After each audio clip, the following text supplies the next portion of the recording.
about my people's Nate Hill and Just wake up, we is in Jamaica. She sucked all our dick, we ain't even make her. about my people's Nate Hill and a project I had did back in '95. So let me take you back a little bit. Back in the 95, 96, 94 era, after the success of Menace to Society, I got offered a starring role in a movie called Reasons. Now, you ain't never heard about Reasons because Reasons never came out, but it starred myself, rest in peace Bernie Mac, Lisa Ray was in it.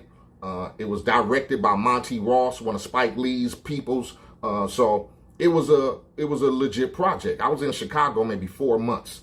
You know, they was cool peoples. You know, I met them. I don't know how, but the hookup was done by my attorney at the time. You know, shit. They came to LA, said, you know, they wanted me to be in a movie, all that. So it was business. You know, it wasn't no work. Let me tell you, the first thing, I didn't know what the fuck, you know, my nigga Nate was into, you know, whatever. That's here or there. But on some business shit, me getting my bread in the music field and acting and all that, hell yeah. Niggas offered me $100 grand. So flew to New York, did the movie, everything was cool. You know, right after we got through filming, the movie gets seized by the feds. Now, quote, right a couple of months before, like I said, my attorney introduced me to my peoples from Chi-Town. Everything was good. Anybody know me? My relationship with Chi-Town is very extensive. It was like a second home to me around then. You know, I was in Chicago maybe every other fucking weekend doing concerts for Shorty G and the GDs, and Larry Hoover used to call my crib. Everything was straight with the Chi-Town people. My Chi-Town people, all love, every day. So my man, my attorney, you know, knowing what my peoples was into, my attorney, you know, got to rub his shoulders with the niggas real good. You get me? Like, he was in. You get me? So, some shit happened where shit hit the fan and everybody finna get served grand jury federal subpoenas. So, my attorney warned me what was finna go down and indicated that they knew about the payment and that when they got ready to subpoena me to come to the grand jury, I better speak up on getting paid for the movie because they already knew I had the bread. So I get subpoenaed. You know, I had to get my own attorney because fucking with my man was conflict of interest. So I gets my own attorney too. He, you know, when he's got the paperwork, whatever, they knew about the $100 grand. So basically that's what they asked me. Now, niggas talking about I got on the stand and testified. Never walked into a courtroom. Never got in the little box, you know, people, whatever.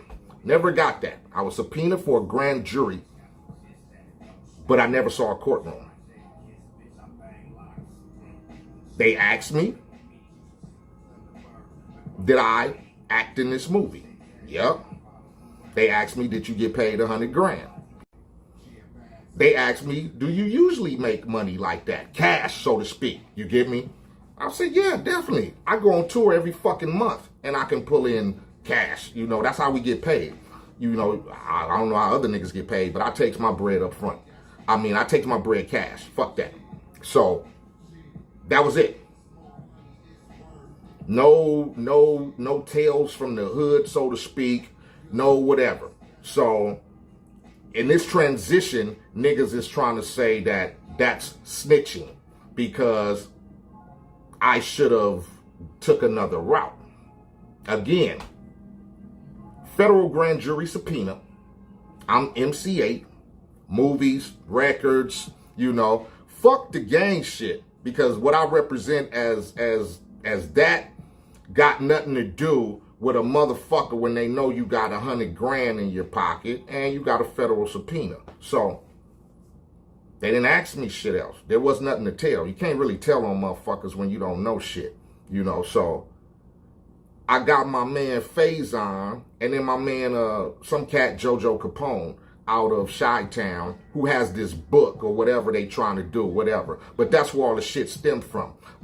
No federal paperwork, no federal court shit, no paperwork, no, if people know my name, no quote said anything that was involved with the case that they were trying. They asked me, did I get paid for doing a movie? Yep, that was it. So let's move on.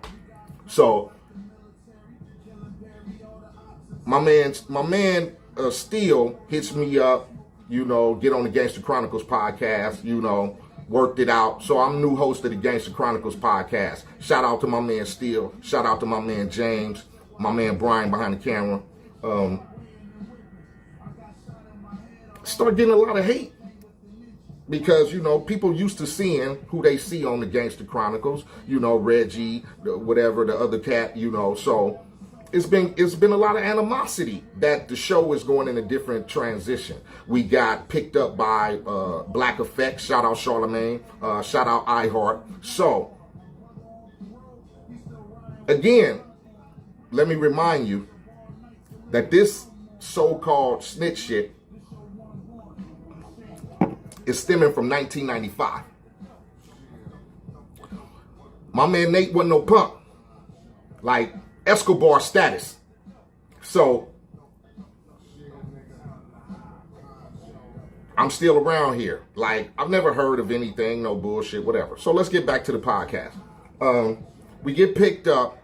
My man JoJo Capone hits my man Steele about 2-3 weeks ago because, you know, they, whatever, and they had a discussion about, you know, Gangster Chronicles, and it was mentioned that, you know, I'm on the show, and it probably wouldn't, you know, I don't know if my man was trying to get on the show as a host, or he was trying to get the connection, or Steele back up on some, you know, check this out, your man a snitch, he told whoop-de-whoop. Trying to put it in the perspective as if a nigga was like wearing a wiretap or some shit and bought like kilos from somebody and fucking set him up.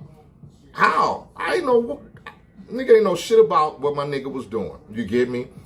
I was there to do a movie, period. But that's the jacket they trying to put out there, is that, you know, a nigga shouldn't have said that I got the 100 grand to do the movie. I'm a businessman. That's what I got paid for. I didn't get paid for nothing else. I got paid to do a movie. Just like today, a nigga paid me to do a verse or whatever. So, and then what's crazy about it is this so-called telling never mentioned a Nathan Hill name or whatever. Never mentioned it. So, that's the jacket they putting out there.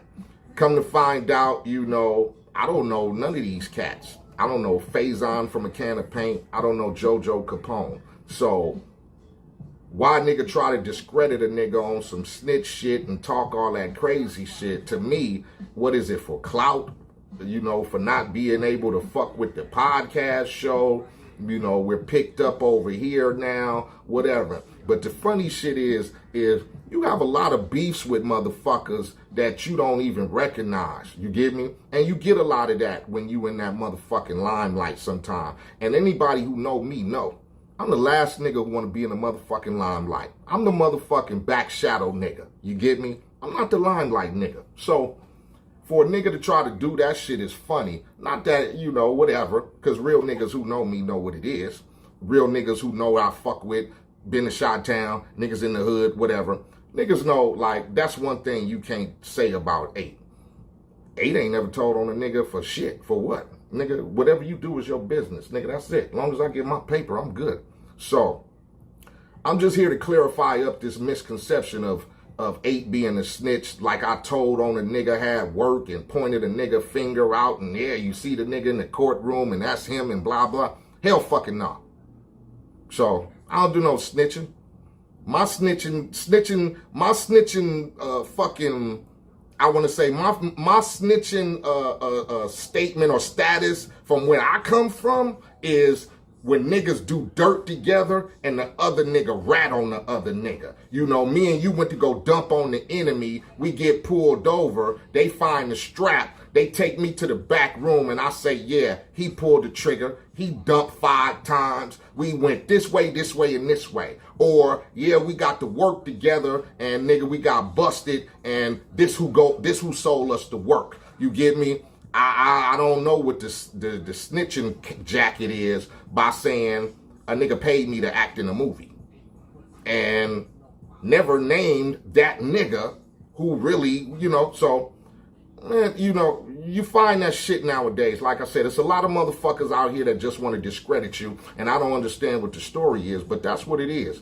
And any motherfucker got a problem or issue with it and want to address it, you know what I'm saying? Holla at me. I'm one nigga who don't run away from a fucking conversation. That's why we here at the Gangster Chronicles, you feel me? But you gonna give me my motherfucking chance to rebut your story. Like, you know what I'm saying? I'm hitting these niggas up and they want to keep commenting to each other, but nobody want to holler at me. That's what I think is some real bitch shit right there. Because if we some grown black men, motherfucker, holler at me and let me know what the issue is before we got to go to some other dumb shit. You feel me? And then maybe we can come to an understanding. But niggas running to the internet, like social media make supposedly real niggas turn into fucking clout chasers. You get me? If you're a real nigga, just be a real nigga. Fuck it, be happy with being a real nigga. Because some motherfuckers respect that. You feel me? Chill. And also, go get that motherfucking new album. It's out right now. Gangsta.